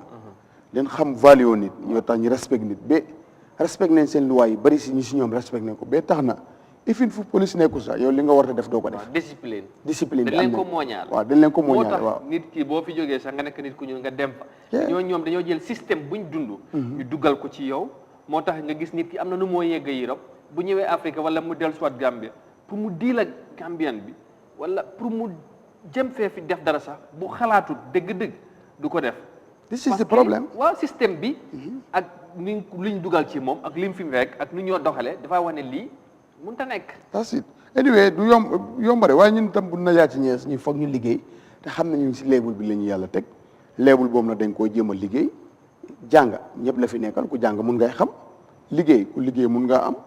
gëstu ku gëstu mun ngay gis so loolu nag taxut nit ki ñuul war a xeeb boppam but lii problème bi mooy dafa am ku ñu tiim te kooku noonu amuñ si pexe te nii la ñu def depuis démb loolu la yàlla daw waaw waaye nag buñ yaccaaral ñun war na mun a defal suñu bopp lu bari war na mun a nekk waaye tey amul moom foog naa ne am na solo. waaw ndimbal bi am na solo waaye ministre of tourism Covid yàgg na si 57 years mu ngi fi waaye département la bu nga xam ne mu ngi indi xaalis waaye impact bi nit ñi gisuñ ko tey xaalis boobu su fekkoon ne tey xam nga lii ak mu art and culture si ronam la nekk xaalis bu moo am foofu noonu tey su fekkoon ne dimbale nañ si art and culture ñu dimbale suñ artistes yi suñ ñi nga xam ne ñoo amee si mbiri aada yi ñu ko yëngatu groupe troupes yooyu noonu but non amu fa léegi sax seen njëriñ bi pour nga gis ko si réew mi mu am nga gis impact bi problème la fi njëriñi ministre of tourism ban impact la wane si askan bi lan la lu mu defal askan bi luñ gis loo xam ne di nga wax ne lii kay tey tourisme yi seen ñëw fi am na njëriñ si réew mi bu ko tey million ñu fi indi lii la jëriñ réew mi léegi lan loolu lay laajte loolu la xam nga département boobu lan leen defal réew mi. waaw loolu la xam nga ñoo dañoo contribuer ci doxalin réew mi for exemple soo waxee ci gross ci GDP bi ci tourisme daf si am pourcentage bu am solo moo tax seen ñàkk a ñëw bi tey secteur yu mel nii. but lan impact bi ne askan bi gis nañ ko foofu laay waxee xam nga impact bi xëy na foog nga fiil ñu nekk si secteur boobu ñoo koy fiil non loolu ko doxut amul loolu doxut tey soo demee ñu nekk ñi yëngu si àll suñ théâtre kat yi suñ musiciens yi suñ ñu nekk si tourisme bi lañ nekk waaye ñooñu gis amuñ dara te tourisme te ñu ngi under ministre of agriculture ministre of tourism kay sori xam nga agriculture mooy suma problème temps yi ñu ngi si waaye ban bénéfice leen amuñ ko ñooñu ñoom rek ñoo fa nekk di bénéfice ñoom waaye ci time covid bi ñoom tamit dimbale leen waaye ban dimbale dara leen fi defalul nit ñi nga naa mën a dimbale non compal nañ leen waaye compal yooyu noonu dafa mut dara ban compal waaw dafa matalewut wala matut wala ni ñu ko bëgg amee waaye am nañ ab stuut booy art and culture mu ngi nii mënut a dimbale benn artiste bi mënut a dimbale benn troupe bi théâtre mënut a dimbale kenn kuy yëngu si adoog ci saan soo leen waxee ñu ne amuñ te ñu ngi under ministre of tourism and culture defaluñ ñuy yëngu si culture dara te ay millions mun faa dugga ñu ngi def kay xanaa lu ñu non defaluñ gaay dara leen defaluñ gaay def nañ dara kay xanaa kay yokk luñ defal gaay léegi affaire yi def de normally sax tey ministre of tourism tey waroon nañoo mun a tabaxal sax arène lamba gos loolu aada ak cosaan la amul lu njëriñ askan bi laa wax amul lu njëriñ askan bi ministre of tourism amul surtout bu jamono bii nag benn njëriñ la amul amul waaw pour mu leer sax loolu la benn njëriñ amu ko fi maam yow la nga gis ci initiative bi dimbale li nga xamante ne mooy informal secteur bi pour ñu jafe-jafe yi ñu dund ci Covid yi ñu mun cee génnaat teguwaat ci raay bi xam naa ne sax du ñu jàpp ne yéenay dafay yomb waaye tamit ministre bi sax di amat mu ngee ñaax gars yi xaalis bu ñu leen jox comme moom ñun ñu ko waxee ña moom garoon naa gën a mun a def wala defin bi sax ñu bari xëy na mun nañ cee wax ne lan la ci réew mi ndax réew mi mu ngi cee gis boppam waaye nag jàpp naa ne bu fekkee ne nekkutoon mbas mi amaana xëy na yëf yi doon gën a feeñ waaye nag ndimbal bi foog naa war naa mun a ñëw naa di right time pour ñi xam naa ñu mun a teguwaat ci seen business yi mun a jogaat. waaw jërëjëf xam nga man dama dee uteeg nit ñi xalaat ak gis-gis ci lu bari. ok man li ma jàpp rek mooy ne EU ak Spanish Red Cross bi ñëw dooleel li nga xam ne moom moo nekk Gambien si nekk ci secteur bi réew mi lañ ko defal 21 million dollars yi xaalis la ci man ak yow waaye gëm naa ne du xaalis ci liñ yaakaar ne moo war a suqali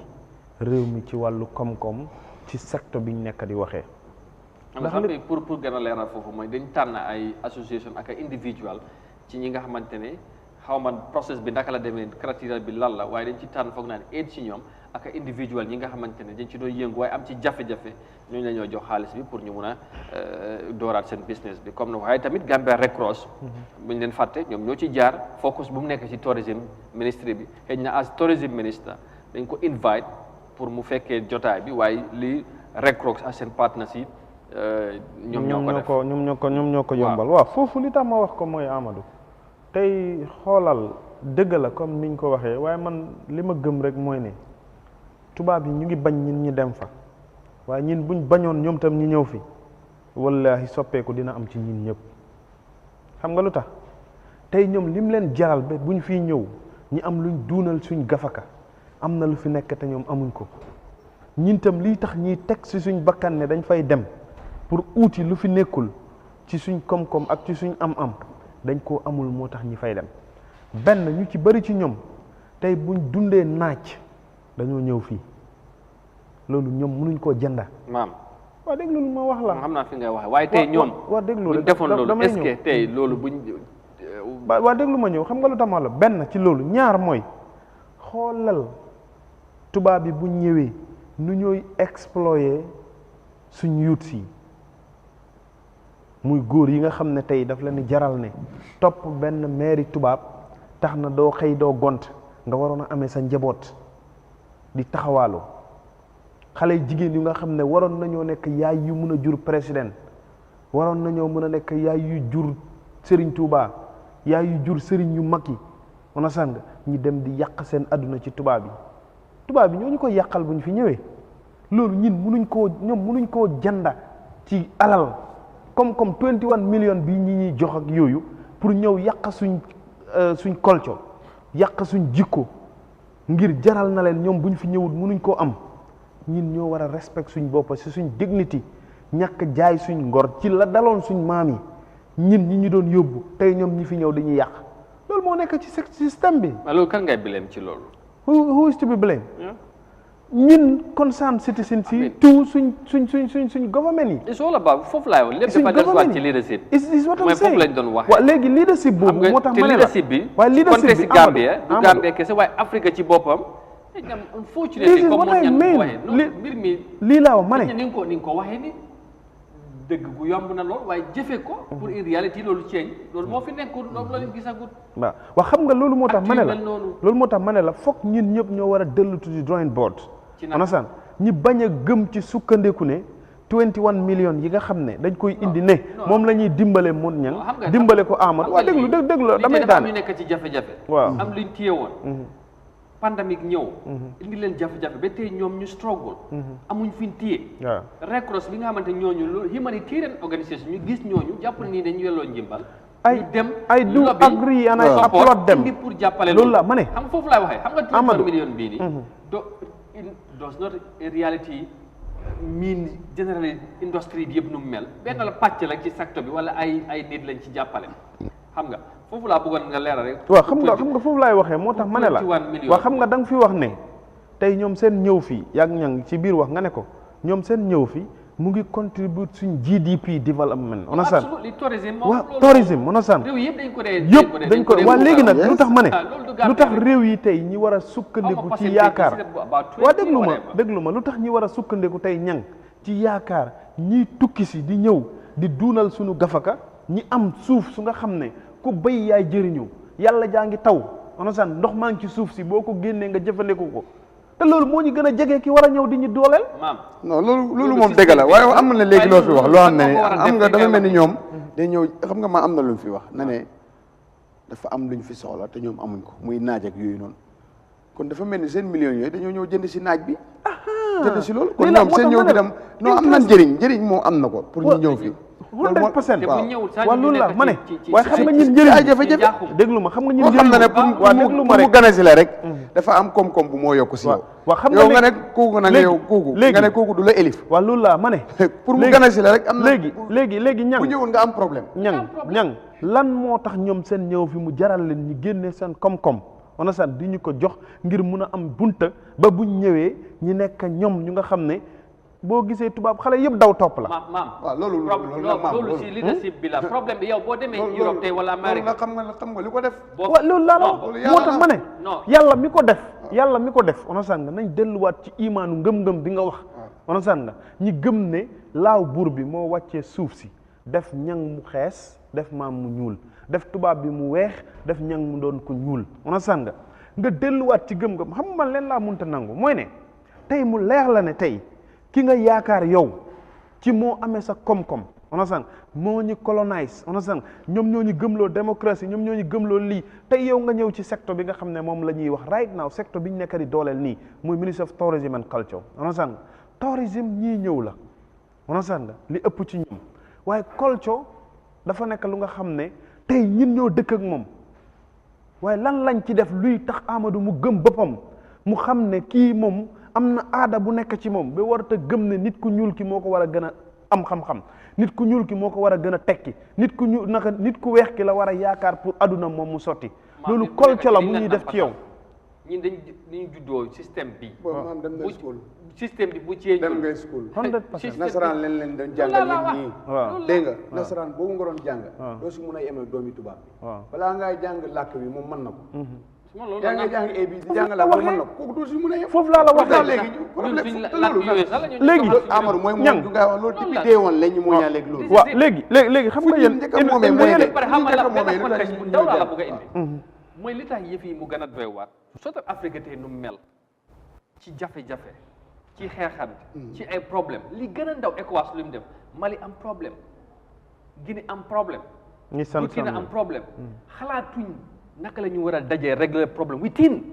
ñuy dem di sanctionnante waaye sanction bi lan moo ko indi dañ topp tubaab yi leen gëm ne démocratie non waaye forcé wuñ leen ñoom ñoo ko ñoo xoolal may ma rek xam nga maam sa xol dafa non may ma rek forcé wuñ leen ci téye et wala fetal waaye dañ leen forcé ci ay këyit non li may wax mooy ñàkk a góob xam nga non ñii liñ def àndut ak loi is on démocratique nga dem jël fetal génnee nguur ak yooyu te ñoom seen bopp ñu ngi am nguur yu nga xam ne da ngay doon buur bu nga xam ne kii dafa judd di doon na nguur gis nga li ma wax li nga fu ma la bëgg a yóbbu mooy waaw contexte bi nga xam ne li nga wax ne tubaab bi di nangu lii dañ leen war a paxe yëpp la gaay bloc even problème yu am fi ba pare ñoom ñooy jëlaat seen xaalis indi di ci dugal nga wis ngay feewloo développement yu xew Congo Central African Republic Ethiopia ndóol bu fa nekk tubaab bi WFP World Bank ñoom ñooy jëlaat di ñëw di dimbale contre yooyu pour ñu soppal lool léegi man Paul Rwanda laay déglu ak professeur Lumumba kon ñooñu laa di déglu non woo ma la nga déglu de waaw déglu ma rek waaye gis nga unfolding events yu xew ci réew yooyu ay tubaab yi jafe-jafe yu nekk ci Afrique mooy ñooñu sax Sékou ñu ko Paul tollu Sékou Touré fi tollu Senghor fii tollu ci sañse ci yooyu waaye dara maam dafa am lu nga xam ne mooñ la maam Alaaji Malick mu nga xam ne moom dafa xam si biir si biti mun na yow man xëy am ñu ne dañoo boot tubaab bi mun na yàlla na daje bu mu àttan waaye man tam lu maa tax a soona yëpp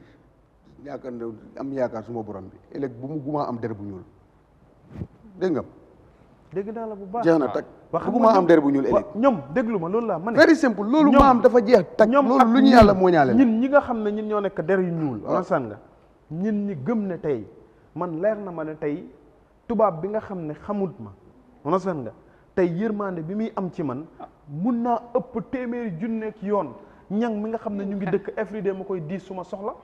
ansan ñang mun na maa yàqal lu nga xam ne tey suma teraanga la ansan waaye tubaab bi toog fale xamut ma mun na maa gis mu sottal suma àdduna léegi-léegi because xam nga lu xew am na luñ gëm ci ne tey ñang mii ansan nga su ma ko dimbalee bu tekkee ëllëg fële la may romb di ma reetaan ansan nga because of lan ñin dañ am concept boobu ak mentalité waaye tubaab bi li mu gëm rek mooy ne ñang mii lépp lu ma def ci moom wareef la ak yellefam la comme ñoom dañoo defar nit waaw waaye ñun dañuy yàqante waaw ñun dañoo yàq foofu problème naka la ñoo demee nag tubaab bi moo laay gis mu xam ne maam mu gis la rek loolu lañ war a génnee ci suñ jikkoo dimbali la dooleel la nga sopp Amadou loolu lañ war a gis nga man dama koy wax dama ko dee wax ma ne yàlla mu ñu tiim xam na ne man képp ku ma xam nga nekk suma xarit damay ne bu ma sàcc jee da ngay sàcc nii man ansan nga bu ma toogee di wax bu ñuy ànd maak yow bëgg naa ngay wax tam waaye nit ñu ñuul ñi tey loolu lañ bañ a gis ci suñ biir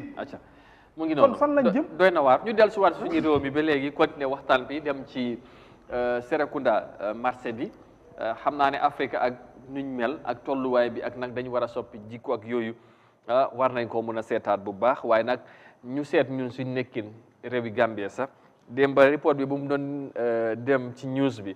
gaa ngi maa wax ne am na ñu doon comment di wax ne marché bi mu ne images yi nii nekkul marché Serekunda am na ku doon wax loolu ñu ne ñu dañ dem génnee lu yàgg indi di ko wane am ku ko wax ne déedéet lii Serekunda marché bi nii la mel léegi nañ seetaan report bi den su ko defee ñu ko ku demoon jëli li fi ni gaa ngi fi ñu waxtaan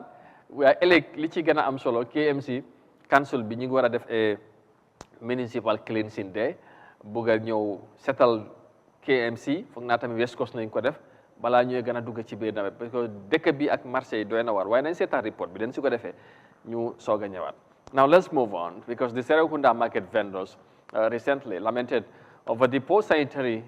in the market area. The piles of waste and stagnant waters are there, the major cause of their concern. Now, it has led to vendors overcrowded the market's cleansing parts due to the fear that the unhygienic condition of the market could impact their health as well as the food they sell to the public. Here's more details of that in this report. Ahead of the Kanifing Municipal Council's entire city cleanup activity, vendors at the Serekunda market have been voicing frustration over the poor market sanitation.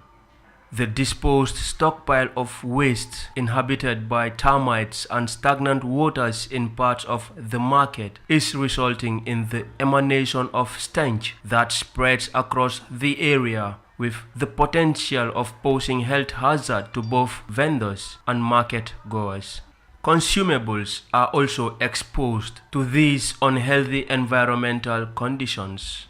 Aji Sose is a vendor at the market and she speaks of their challenge. If you come and meet us selling and you are a person whose mind can't contain dirty, you look at the mbalit and our fish and the flies, you will not be able to buy. Just look at the mbalit and combine it with smell. We are paying duty. Bro, we are tired in this market. We pay $10 as duty every day. Just now the tax collector came and forced me to pay. I told him I am yet to sell anything yet, but he insisted. So I paid him.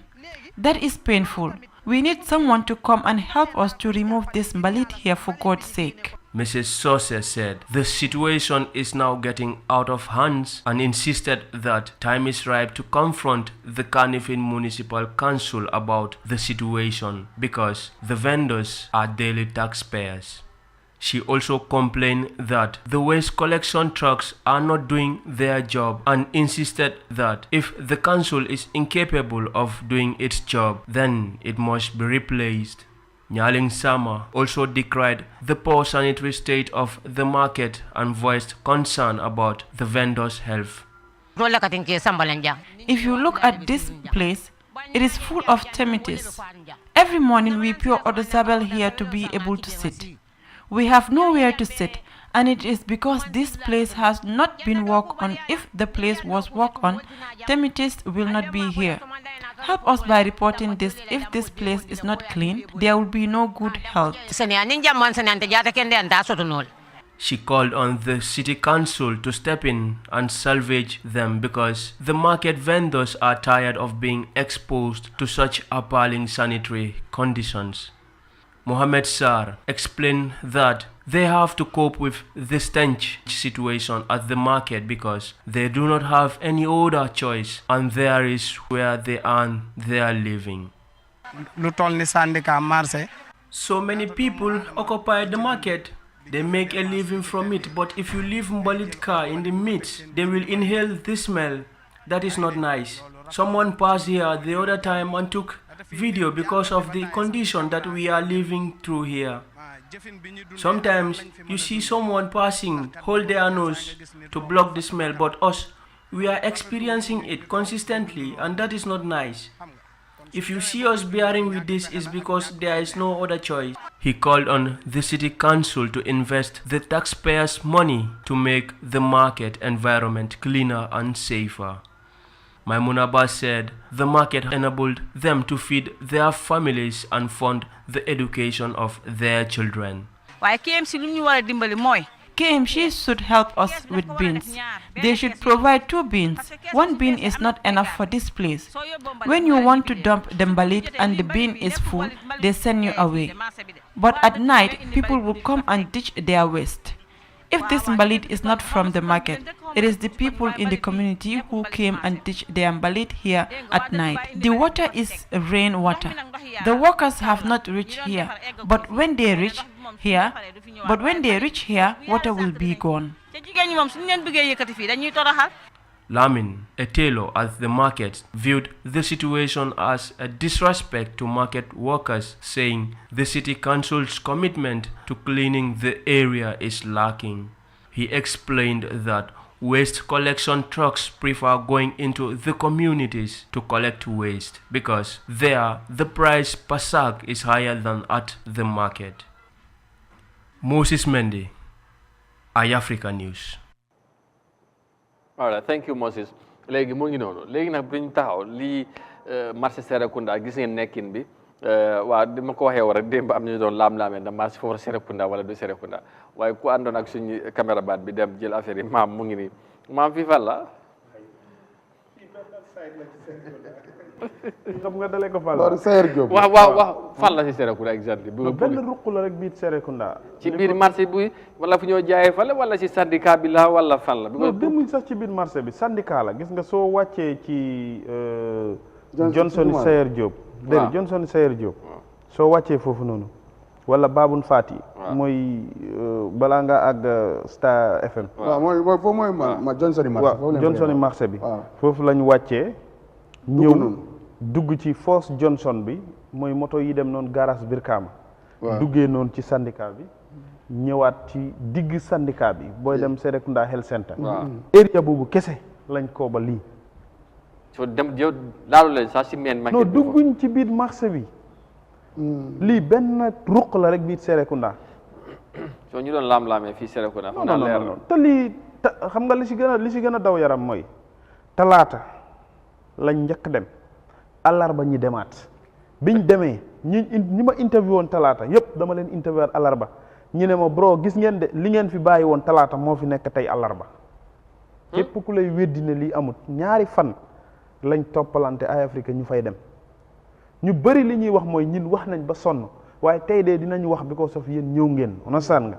ñoom ñi am hope ne xëj na ñun bu ñu waxee mun naa am coppiteef am ku toog nag di weddi ne lii dëgg la wala du dëgg demal ci diggante bi ma la wax nga wër fa box bi mu ngi taxaw fi mu taxaw pax yi ngay gis ak tilim bi yëpp mu ngi foofa nga dem engage ñi nga xam ne ñoom ñoo nekk market vendors yi ñi explainer la the same story of what they said te di nga gisal sa bopp nga am eye witness of what we said. léegi li ci gën a yéeme mooy ñoom ñu ngi koo wax sax ne ñoom ñu ngi fay juuti te kii jigéen bi mu ngi jaay jën mu ne dafa ñëw juuti maan bi ne ko ne da nga war a fay mu ne ko ne baal ma sax jaayaguma dara léegi laa yëg si mu ne ko ne mu insiste da nga war a fay or else nga paag. donc xam nga at the end of the day moom fu moo jaay mbalit baa ngi waru ko noonu yëpp ndox bi gis nga condition yu mu nekk di jaay. xam nga jigéen bi lu mu wax ci talaata bi wax na ko sax ci àllarba bi xam naa ne report bi moo ko indiwut. malaria la jógee te boo gisee yaramam nga xam ko mu ne fi muy toog noonu malaria la jógee mu dem hôpital ci ajjuma bi samedi dimanche altine talaata ñu ñëw fa mu génnee nii garabam mu won ma mu ne ma bro billahi wallahi tallahi ajjuma laa jógee hôpital ñu ne ma dama malaria waaye mënumaa toog suma kër because aw ma lu may dundee ak suma njaboot benn ñaareel bi mooy aw ma feneen amuñ feneen fu ñoo toog te juutimaan yi buñ ñëwee liñ la wax la du juutimaan yi kese gis nga moto sax bu war a romb boo fa demee ci report bi am na fu nga xam ne da nga ko gis moto bu war a romb da ngay yërëm ñii nga xam ne ñoo fa toog beneen tamit ci responsibility KMC gis nga box bi fi ñu ko teg. waaw emergency tey bu amoon Serekunda Health Center nga war a génnee nit yóbbu ko place problème mooy am. foofu dustbin bi fu ñu ko teg wala lifin bi. ci diggi Johnson bi lañ ko teg. ci diggi Johnson bi lañ ko teg maire yi ñooy dajale seen 300 150 di sakka yoon bi onasan ñooy dajale seen 300 seen 150 di génnee gotasi pour mbalit yi jóoru foofu noonu te lii amut fii gis nga man dama ko dugal status onasan nga ci àllarba bi démb alxamis Bakoteh marché Latrikunda marché onasan nga ñëpp ne lii ngeen dem Serekunda lu ko gën a yées moo nekk ci marché yi nekk ñin ñëw leen fii. waaw et puis. waaw léegi nag kon every concern Gambian bu toog ci biti ñin nekkuñ ci wàllu politique amuñ jot boobu understand nga we are media personnel suñ responsibility mooy ñi wan askan wi lan mooy xew ci dëkk bi pour saafara mun cee am. yeah because lu xew mooy bu yàggu rek bu ñu gisee lu xew Brikama ci face market bi ñu yëpp dañuy yéemu. waaye lii tamit beneen la parce que. léegi da ngay xalaat ana kilifa yi kan moo war a def wat food safety tamit naka la ñoo war a bàyyi jigéen ñi ci condition environment tamit environment NEA you know ak you name them léegi council bi balaa nga wax donte ne ñu ngi am initiative bu ñu war a def suba lu am solo cleansing waaye ndan lii nii la waroon a mën a demee no it shouldn't be te ñoom sax dañ ko accept because Wednesday bi man I was engaging Habib Cissé councilor bu Ibo Town moom bokk na ci operation manager bu li nga xam ne moom moo nekk mbalit project Serekunda KMC wax na ne dëgg la ci li am ñoom def nañ ci effort waaye ci biir marché bi ba léegi mu ngi des understand nga manager bu Serekunda marché tamit moom tamit wax na di same thing ne problème bii am nii ñoom dañ koy accept ndax lu bëri ci mbalit mi li ci ëpp ñi dëkkee ci surrounding bi amee seen ay kër mënuñoo accès ci oto mbalit yi ñoom ñooy génnee mbalit yi foofu te ñiy jaay ci marché bi wax nañ ko ñu ne ñoom buñ ñëwee di jaay mbalit yi li ci ëpp boo ko xoolee understand nga du waasiti jën du xolliti soble understand ay mbalit yuy jógee ci kër la léegi nag ñoom tam problème boobu lañ am waaye loolu tamit responsibility bi foog nga dem ci council bi because li tax mooy council bi is their responsibility pour ñu consider nit ñi nga xam ne dañ am résidence ci biir marché bi ndax ñooñu tam dañ war a am access to oto yi nga xam ne ñoom ñooy génne seen mbalit yi te ñooñu léegi du leen de bàyyi xel wala sooraale leen bu ñëw allocate ay place ci gars yi li nga xam ne fii kër la waaye bunti kër bi la ñoo ñëw fat joxe ñoom lu ñu am bi la ñooy focus because directeur naka manager bi wax na ko mu ne boo xoolee Serekunda ak li ko wër dafa am lu jëm ci ay juróom-ñetti kër yu nga xam ne daanaka ñu ngi ci biir marché bi te ay kër yi nit lañ loolu lay wax ay nit ñoo ko moom waaw doo ko xam because kër yi mook marché bi mun loo xam lan mooy bopp ak genn te waa kër yooyu tamit dañ am seen right definitely understand nga very well waaye léegi maire yi li ñuy wax mooy ne waa kër yooyu ñoom ñooy génnee seen mbalit yi ci biti foofu noonu ñoom tamit mënuñoo blame ñooñu 100% because tey ñang bunti këram am na right tam mu teg fa mbalit pour moto bi bu ñëwee mu fay ko yóbbu ko understand nga léegi ki ñëw di toog sa bunti kër di fa jaay every day KMC ñëw laaj ko juuti $10 te juuti boobu li tax ñi leen koy laaj ñi ne leen ne pour setal li nga xam ne mooy marché bi la waaye ñoom ñoo mbalit bi ñoo dëkk ok foofu laa bëggoon ñëw moo ñang lii tey bu ñu ko gisee mu mel nii Brikama keroog bu ñu ko gisee it was outrageous lii tamit beneen la donte ne wax naa ko council bi suba ñu ngi war a génn def setal municipality bi waaye est-ce que condition yu mel nii bàyyi jigéen yi mag ji wala nit ñi di ci jaay di ci liggéey te ñu ngi leen di fayloo foofu nit ki nga ñëw yow every day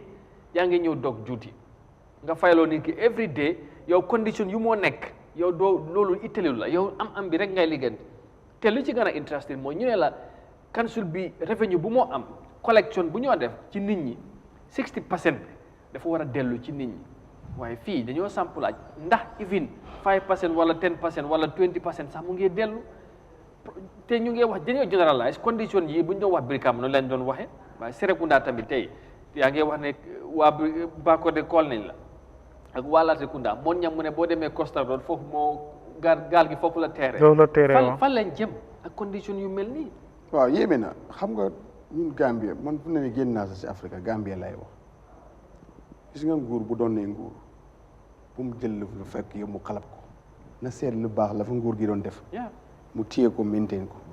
loo xam ne dina doon jëriñ as amul benn nguur bu nga xam ne ni sa yëpp jëriñu askan bi Yaya Jammeh dafa doon oote sa si dal every end of month waa FO samedi bu mujj wel nu mu ko doon defee nit ñi ñu ngi ko doon coow but bul ko stop yow amal ceeñ ko parce que nguur xalaat la because lu tax bàyyi force la war a xalaat because ay nit la séq di xalaat lu yóbbu réew neen xalaate buy ministre ay nit am nga fa ay nit buy mayor am nga fa ay nit buy chairman am nga fa ay nit ak lu mun buy député am nga ay nit da ngeen a xalaat nga xool li yóbbu réew bi wala gox bi kanam ngeen xalaat ne société bi de nu mu doon amee stop trafic bi am ñu waroon a tukki ba sax da nga am ku feebar sax pour mu nga gis taxi bu koy nekk problème lii de nañ ko si génne waaye société bi dafa war a continuer konoon duñu agsi fii li ñoo wax ne dañoo dem société loolu dafa léet loolu liggéey ngistal la ak liggéey campagne buñ yab nit ñi mbalit bi yàgg na fi ñu ngi koy gis den waroon a commencé bale boobu ba léegi daf lañ si waroon a fekk ba toog ba léegi ñu naan kansulee chairman Brikama KMC dañoo bale loolu ay service la loolu liggéey ngistal la liggéey campagne la because xam na ne élection mu ngay ñëw askan bi soxlawuñ façon yooyu we don't like this type of leadership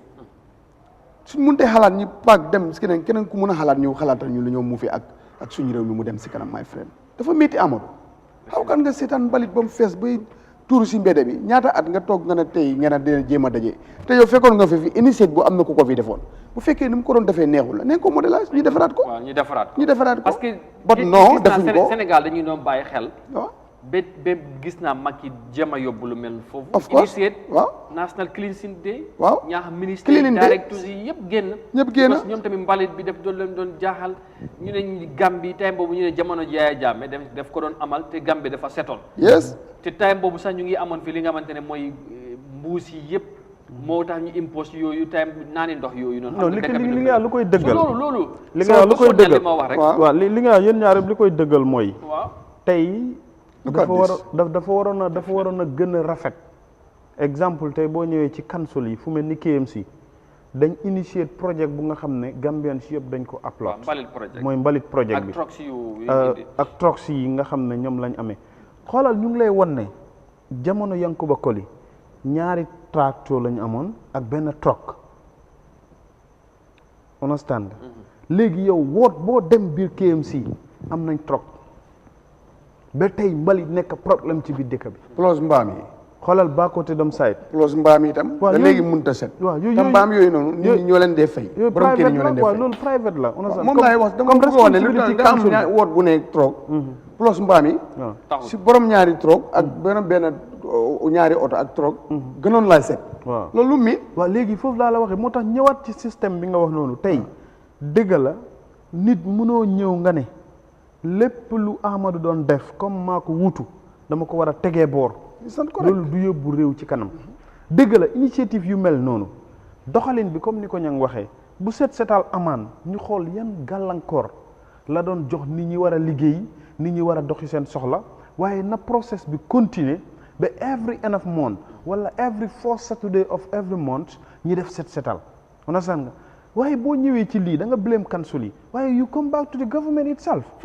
Ministry of Environment as a ministry understand nga ndax tey ñoom bu ñu doon consider nit ñi. waaw ñoom ñu ngi am institution directeur bi nga waaw xamante NEA nekk fa National Environment Agency nga am food safety yi nga xamante ne nekk ni nit ñi lu ñoo dundee la ñu war a saytu. xam nga keroog ñu ngi ko fi doon wax ñang maa ngi la koy laaj ma ne la tey yow boo xoolee jën yii nañ la ko wan nga xool jën yii ak ni mel ndax ku la wax ne réew mi am na ñu yore wàllu botafel di saytu nit ñi understand nga li ñuy lekk xoolal lii understand nga ñii seen lekk yëpp seen jaay yëpp lekk la jën soble yow li nga jaay setut fi nga ko teg setut waaw ñu la wóor setut xoolal gis nga man su ma yaram dafa daw ñang bu ma fa nekkee ak Amadou benn jigéen dafa jënd mburu ak kaasi café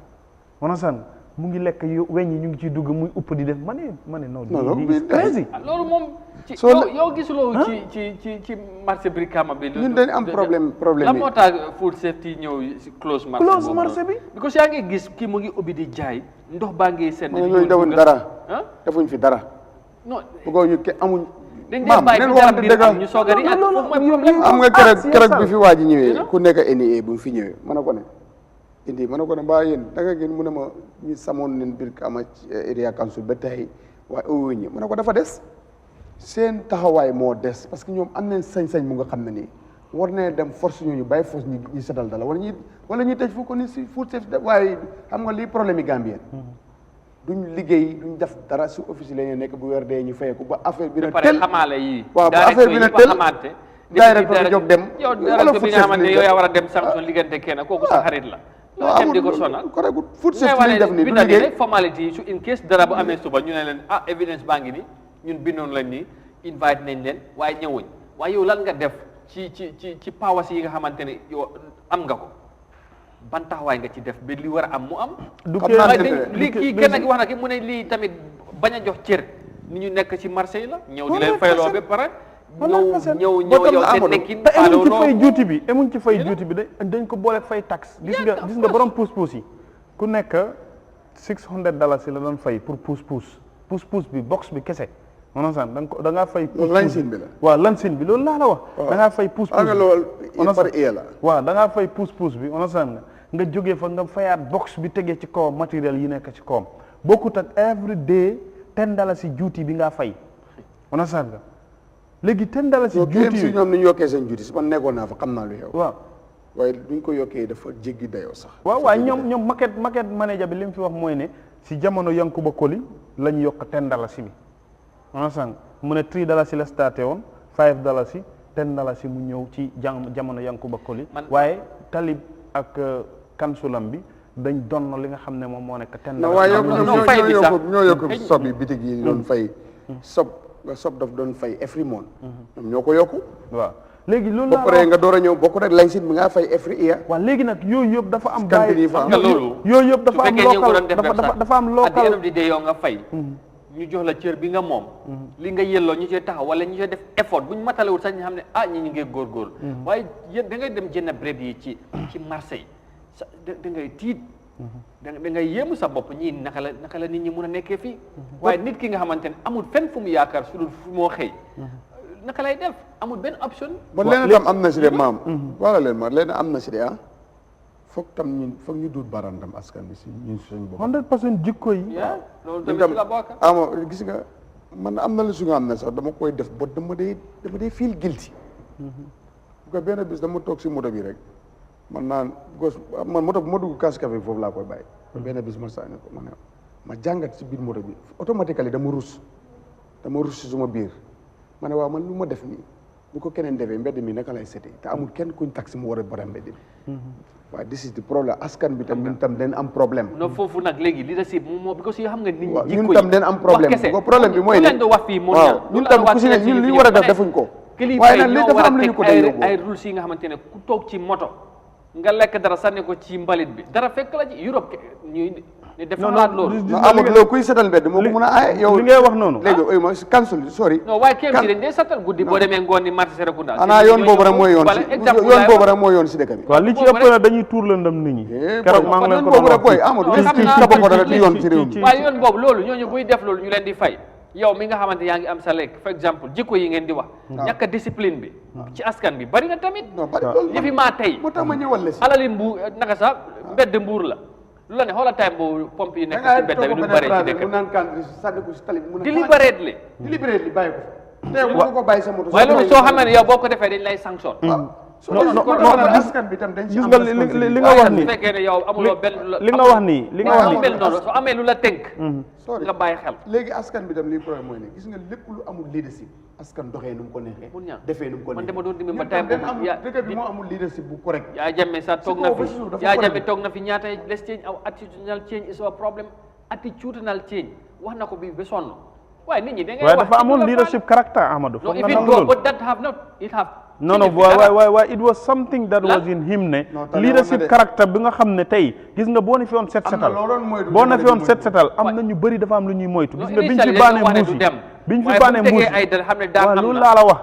biñ fi baanee mbuus yi da ngay dem ci nit sax ngay jënda mu leer ko ne kii mbuus la soxla waaye bu fekkee xamut la xalaatut la koo jaay nga ne mbuus yooyu nga tudd noonu mu ngi ñëwaat no good no bad ñëwaat na kay mu ngi ñëwaat mu ngi fi fees del mu ngi fees del kay mu ngi fees del waaye léegi li nga léegi su ma gisee advertisement ni eni di ko def dama dee ree sax ma li nga wax ci attitude Gambian si ñu bari dañ ko lay wax mooy comme li nga waxoon ci ginnaaw tey suñ diggante ak tubaab yi ak li ñu weex ñi ak tugal mën san nga ñoom dafa am luwaay yuñ teg ñi fa dem yëpp koo ci wax ak daf la koy wax yow sañuloo dofuloo nga dugg ci oto ñang nga xoolal banaana tey nu mu garaawee waxuma la sax nawet de noor mën san nga lekk banaana pare sànni ko ci digg tali bi